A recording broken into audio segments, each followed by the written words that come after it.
اعوذ باللہ من الشیطان الرجیم بسم اللہ الرحمن الرحیم۔ اس سورہ مبارکہ کو الصلاح قرار دیا گیا ایک حدیث میں۔ اس کا جو اسلوب ہے وہ دعا کا ہے، اور دعا کے ساتھ اس کی جو مناسبت ہے، اور پھر اسی کی وجہ سے ہماری نماز کا یہ جزو لا ینفک بنا دیا گیا۔ بلکہ ایک حدیث جو میں آپ کو سناؤں گا اس میں اسی کو نماز قرار دیا گیا، الصلاح یہی ہے۔ ویسے وہ حدیث مبارک موجود ہے، من لم یقرأ بفاتحۃ الکتاب لا صلاۃ لمن لم یقرأ بفاتحۃ الکتاب، جو شخص سورہ فاتحہ کی تلاوت نہیں کرتا اس کی کوئی نماز نہیں۔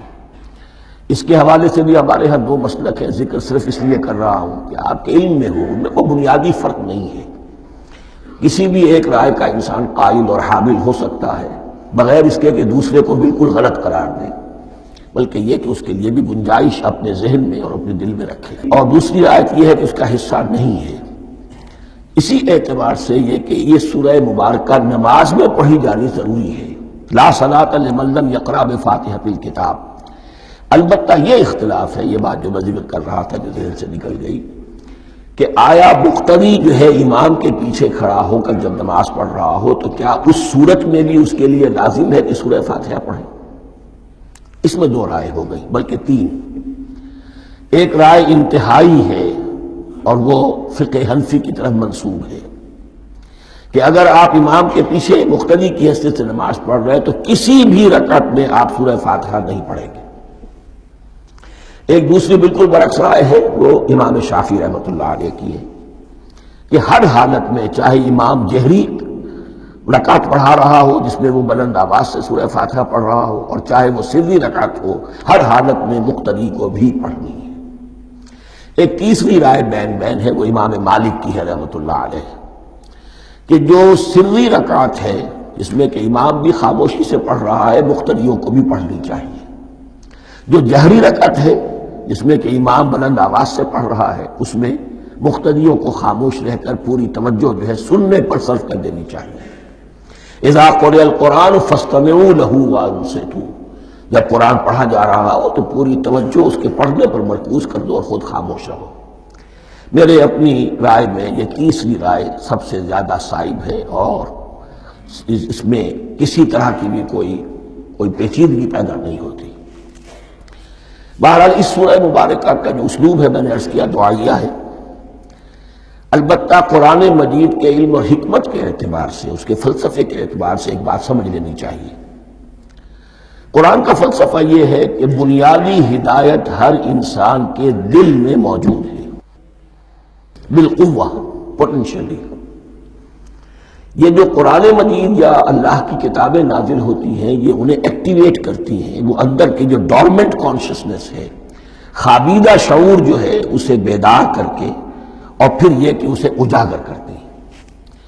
ہر سلیم الفطرت انسان اور سلیم العقل انسان، دو سلامتی یہ شرط ہے۔ سلیم الفطرت، نیچر پرورٹڈ نہ ہو، فطرت مسخ نہ ہو گئی ہو، عقل سلیم ہو۔ ان دونوں چیزوں کا نتیجہ یہ نکلتا ہے کہ وہ انسان از خود، بغیر کسی وحی کی رہنمائی کے، بغیر کسی نبی کی تعلیم کے سے استفادہ کیے ہوئے، از خود بھی کچھ حقائق تک پہنچ جاتا ہے۔ اور وہ حقائق کیا ہے؟ نمبر ایک یہ کہ اس کائنات کا ایک خالق ہے، اور وہ ایک ہے، اور وہ تمام صفات کمال سے متصف ہے۔ نمبر دو یہ کہ انسان کی زندگی صرف یہ زندگی نہیں ہے، بلکہ ایک اور زندگی ہے کہ جس میں اس زندگی کے اعمال کے نتائج برآمد ہوں گے۔ یہ دو باتیں، اس کی زیادہ وضاحت کے ساتھ جو ہے اس کا تذکرہ آئے گا سورہ لقمان میں، جہاں حضرت لقمان کی شخصیت کا تذکرہ ہے۔ لیکن یہاں صرف یہ بات سمجھ لیجئے کہ قرآن کا فلسفہ یہ ہے کہ ہر انسان میں، ہر فرد نوع بشر میں جو اپنی ولادت کے وقت مسلم ہوتا ہے، حضور کی حدیث ہے کل مولود یولد علی الفطرہ ابواہ یحودانہ او ینصرانہ او یمجسانہ، ہر بچہ نوع انسانی کا فطرت اسلام پر پیدا ہوتا ہے، وہ فطرت کے اندر وہ ہدایت ودیت ہے۔ اب اگر وہ فطرت بس نہیں ہوئی اور عقل جو ہے وہ صحیح رخ پر کام کر رہی ہے تو ان دو حقائق تک وہ انسان خود پہنچ جائے گا. لیکن ان دونوں حقائق تک پہنچنے کے بعد اب وہ دست بستہ دعا کرے گا کہ اے رب اب مزید ہدایت تو مجھے عطا فرما. ایک تو یہ کہ میں کیا کروں کیا نہ کروں، میری عقل اس میں ٹھوکر کھا سکتی ہے، میں کسی اچھی چیز کو بری سمجھ سکتا ہوں، کسی بری کو اچھی سمجھ سکتا ہوں. تو مجھے صحیح راستہ، صحیح راہ ہدایت پر چلا. یہ دعا ہے جو انسان کرتا ہے جبکہ وہ ایمان باللہ اور ایمان بالآخرہ تک خود پہنچ چکا ہوتا ہے، اور یہ سمجھتا ہے کہ صحیح زندگی کا رخ یہی ہے کہ جس رب کو میں نے پہچانا ہے کہ وہ اس کائنات کا خالق ہے اور مالک ہے اور رب ہے، میں اس کی بندگی کروں، اس کی اطاعت کروں، اس کا حکم مانوں، اس کے راستے پر چلوں. لیکن وہ راستہ کون سا ہے؟ اس کے لیے پھر دست بدعا ہوتا ہے کہ پروردگار تو میری رہنمائی فرما. یہ مقام ہے کہ جہاں آپ سمجھ لیجئے اپنے آپ کو بھی آج اس جگہ پر تصور کرتے ہوئے پھر اس سورہ مبارکہ کو پڑھیے کہ آپ اس مقام پر اللہ کے فضل و کرم سے پہنچ چکے ہیں کہ اللہ کو آپ نے پہچان لیا اور اس کی توحید کو جان لیا، اس کی جملہ صفات کمال سے آپ واقف ہو گئے. آپ یہ بھی جان گئے کہ بڑھ کر اس کے حضور میں حاضر ہونا ہے اور وہ حساب کتاب لے گا.